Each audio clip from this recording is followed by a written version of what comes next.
Pisces. Hey, what's up mga kamitis? And this is my card reading for you sa October na darating. This is being made within September. Anything ito mapanood actually can resonate na. So, take what's going to resonate and leave the rest for my Pisces Sun, Moon, Rising, Two of Spades. Most of you are experiencing letting go, separation, or having a misunderstanding. Jack of Hearts, so it's actually a preparation for you to have a new life, a new beginning. For some of you, separation tapos merong baby, may bagong inaalagaan, may bagong buhay. You should be excited for a new beginning this coming months. And Eight of Spades, magiging happy ka lang kung totally i-let go mo yung nakaraan. Okay?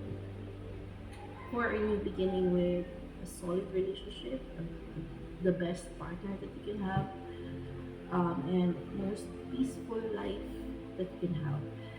Personal, love life, or even transaction. Okay? So, let's use my tarot card. First card, Hermit in reverse, hindi ka lang makapagtago ng gusto. You would love to have a solo moment or magpaka-introvert muna, or some of you are actually expected to be more mature pero hindi ka lang dapat mature. Other people will say, nagre-rebelde ka, magpapasaway ka. Okay? Pisces Summer Rising, it's time for you to retreat or experience going on a vacation or staycation on your own, um, mountain climbing or retreat kasama ng ibang mga hindi mo kilala. Meditation will definitely help to release all the pain inside you, yung mga bagay na hindi mo nasasabi, grudge, releasing all of those pain para makamtan mo na yung pinaka-nourishing, pinaka-climax ng success meron ka professionally or personally.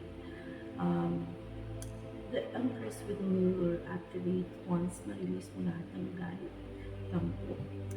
Or there are some of you will experience na mas papasok yung blessings tapos makapag-release ng stress. Okay? So, your oracle card message, it says here,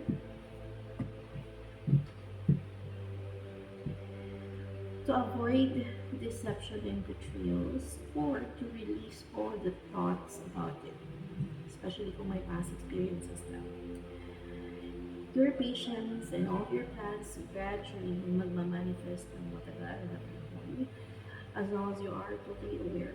Kaya nangyari sa iyo yung mga nagaraang issues with someone or other people is because for you to have full awareness.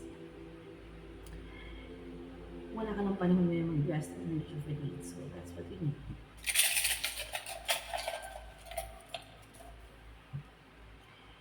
To gain respect and for you to have a long-lasting relationship, the journey is now beginning.